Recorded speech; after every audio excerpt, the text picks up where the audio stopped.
നിങ്ങൾ ഇന്ന് ഈ വീഡിയോ കാണുന്ന സാധനത്തെ കുറിച്ചാണ് ഞാൻ പറയാൻ പോകുന്നത്. കാരണം എന്താണെന്ന് വെച്ചാൽ ഇത് എന്താണ്, എവിടെ നിന്നാണ്, എങ്ങനെയാണ് ഇതിന്റെ ഉത്ഭവം, ഇതിന്റെ ഡിസൈൻ എങ്ങനെയാണ്, ഇതിന് എത്ര കോസ്റ്റ് ആയി, എത്ര പവർ കൺസ്ട്രക്ഷൻ എടുക്കും എന്നുള്ളതിനെ കുറിച്ചിട്ടുള്ള ഒരു ചെറിയ ഡീറ്റെയിൽ നമുക്ക് നോക്കാം. സോ ഫ്രീ ടോക്ക് ബോക്സ് എന്ന് പറയുന്ന നമ്മുടെ വീഡിയോയിലേക്ക് നിങ്ങൾക്ക് എല്ലാവർക്കും സ്വാഗതം. എൻ്റെ പേര് ജിൻസൺ. സിറ്റി ഓഫ് ലോസ് ആഞ്ചലസിലാണ് ഈ സാധനം ഉള്ളത്. ലോസ് ആഞ്ചലസിലെ സ്പിയർ എന്ന് പറയുന്ന പേരിലാണ് ഈ നിർമ്മിതിയെ നമ്മൾ അറിയപ്പെടുന്നത്. ലോകത്തിലെ ഏറ്റവും വലിയ റൗണ്ട് ഷേപ്പിലുള്ള നിർമ്മിതിയും ഇത് തന്നെയാണ്. അതേപോലെ തന്നെ ലോകത്തിലെ ഏറ്റവും വലിയ ഡിസ്പ്ലേ ഉള്ളതും ഇതിനാണ്. അതുകൊണ്ട് തന്നെ ഈ രണ്ട് കാര്യത്തിൽ ഇതിന് ഗിന്നസ് വേൾഡ് റെക്കോർഡ് കിട്ടിയിട്ടുണ്ട്. ലോസ് ആഞ്ചലസ് നമുക്കറിയാം, പബ്ബുകളും അതേപോലെ തന്നെ കാസിനോസും ഒക്കെ പേരുകേട്ട സ്ഥലമാണ് ഈ ലോസ് ആഞ്ചലസ് എന്ന് പറയുന്നത്. അവിടെയാണ് നമ്മുടെ പുതിയ ലോകത്തിലെ ഏറ്റവും വലിയ LED വാൾ റൗണ്ട് ഷേപ്പിലുള്ള ഒരു ഭൂമിയെ പോലെ ഇരിക്കുന്ന ഒരു സാധനത്തെ നിർമ്മിച്ചിരിക്കുന്നത്. 2018 ആദ്യമായിട്ട് ഇതിന് രൂപം കൊടുക്കുന്നത്. അതേപോലെ തന്നെ ഡിസൈൻ ചെയ്തേക്കുന്നത് പോപ്പോലൂസ് എന്ന് പറഞ്ഞിട്ടുള്ള വ്യക്തിയാണ്. 17,600 പേരെ ഉൾക്കൊള്ളാൻ കഴിയുമെങ്കിലും ടോട്ടൽ കപ്പാസിറ്റി എന്ന് പറയുന്നത് 20,000-ഓളം പേരെ ഇതിനോട് ഉൾക്കൊള്ളാനായിട്ട് കഴിയുന്ന കപ്പാസിറ്റിയിലാണ് ഇതിന്റെ ഡിസൈൻ ചെയ്തിരിക്കുന്നത്.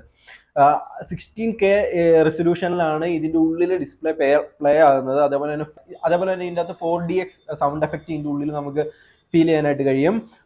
പുറത്ത് മൊത്തം ചുറ്റളവ് നോക്കുകയാണെങ്കിൽ 5,85,000 ചതുരശ്ര അടിയാണ് ഇതിന്റെ ടോട്ടൽ സറൗണ്ടിങ് എന്ന് പറയുന്നത്. അതേപോലെ തന്നെ ഇത് മീറ്ററിലേക്ക് കൺവേർട്ട് ചെയ്യാൻ 54,000 മീറ്റർ LED സ്ക്രീൻ ആണ് ഇതിന്റെ പുറത്ത് വെച്ചിരിക്കുന്നത്. അതേപോലെ തന്നെ ഹൈറ്റ് എന്ന് പറയുന്നത് 366 അടിയാണ്, 112 മീറ്റർ.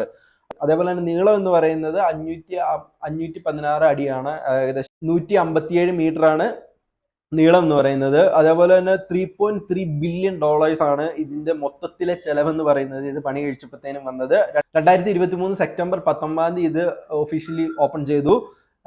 വേൾഡിലെ ലാർജസ്റ്റ് LED ഡിസ്പ്ലേ ഉള്ളതും ഇതിൻ്റെ ഉള്ളിൽ തന്നെയാണ്. അത് 2018 ഫെബ്രുവരിയിലെ സ്പിയർ എന്നറിയപ്പെടുന്ന MS സ്പിയർ എന്ന് പറയുന്ന പദ്ധതി പ്രഖ്യാപിക്കുകയാണ് ഉണ്ടായത്. ഏകദേശം 18 ഏക്കറിലാണ് ലോകത്തിലെ ഏറ്റവും വലിയ LED ഡിസ്പ്ലേ അല്ലെങ്കിൽ LED സ്പിയർ സ്ഥിതി ചെയ്യുന്നതെന്ന് പറയുന്നത്. ഇതിന്റെ ഉള്ളിലെ സ്ക്രീനിന്റെ ആകെ സൈസ് എന്ന് പറയുന്നത് 15,000 സ്ക്വയർ മീറ്റർ ആണ് ഇതിന്റെ ഉള്ളിലെ ഡിസ്പ്ലേയുടെ സൈസ് എന്ന് പറയുന്നത്. അതുപോലെ തന്നെ ഇതിന്റെ ഉള്ളിലെ നോർമൽ യൂസ് ചെയ്യുന്ന ഫുട്ടേജ് കൊണ്ട് നമുക്ക് ഇടാൻ പറ്റില്ല. അതിന് അവർ ഒരു പ്രത്യേക തരത്തിലുള്ള ഷൂട്ട് ചെയ്യുന്ന സാധനം വെച്ചിട്ട്, അത് ഹെലികോപ്റ്ററിലൊക്കെ പോയിട്ട് ഒരു പ്രത്യേക കുറെ ആംഗിളിൽ വെച്ചിട്ടുള്ള ക്യാമറയിൽ ഷൂട്ട് ചെയ്തത് വിഷ്വലാണ് ഇതിൻ്റെ അകത്ത് നമുക്ക് പ്ലേ ചെയ്യാൻ പറ്റുള്ളൂ. ദ ബിഗ് സ്കൈ എന്ന് പറയുന്ന രീതിയിലാണ് ഇതിന് ഷൂട്ട് ചെയ്യുന്ന, ഇതിൻ്റെ അകത്ത് ഇടാവുന്ന ഫുട്ടേജിന് ഷൂട്ട് ചെയ്യാനായിട്ട് അവർ കൊടുത്തിരിക്കുന്ന പേര് എന്ന് പറഞ്ഞാൽ 8K റെസൊല്യൂഷനിൽ 120 FPS ഷൂട്ട് ചെയ്യാൻ പറ്റുന്ന രീതിയിലുള്ള ഷൂട്ടിംഗ് ഫുട്ടേജ് ആണ് അവർ ദ ബിഗ് സ്കൈ എന്ന് പറയുന്ന രീതിയിൽ ഷൂട്ട് ചെയ്തെടുക്കുന്നത്. അത്രയും ക്വാളിറ്റി ഉള്ള ഒരു വിഷ്വലിനെയാണ് നമ്മൾ ഇതിൻ്റെ അകത്തോട് കാണുന്നത് തന്നെ. 1,60,000-ഓളം സ്പീക്കർ ഇതിൻ്റെ അകത്ത് വെച്ചിട്ടുണ്ട്. അത്രത്തോളം എഫക്റ്റീവ് ആയിട്ട് നമുക്ക് വലിയൊരു സ്ക്രീനും അതേപോലെ തന്നെ നല്ല രീതിയിലുള്ള ഇമ്പാക്ട് തരുന്ന കൊണ്ട് സൗണ്ട് എഫക്റ്റും വിഷ്വലും കിട്ടാൻ വേണ്ടിയിട്ട് 1,60,000-ഓളം ഇൻഡിവിജ്വൽ സ്പീക്കർ ഇതിൻ്റെ അകത്ത് വെച്ചിട്ടുണ്ട്.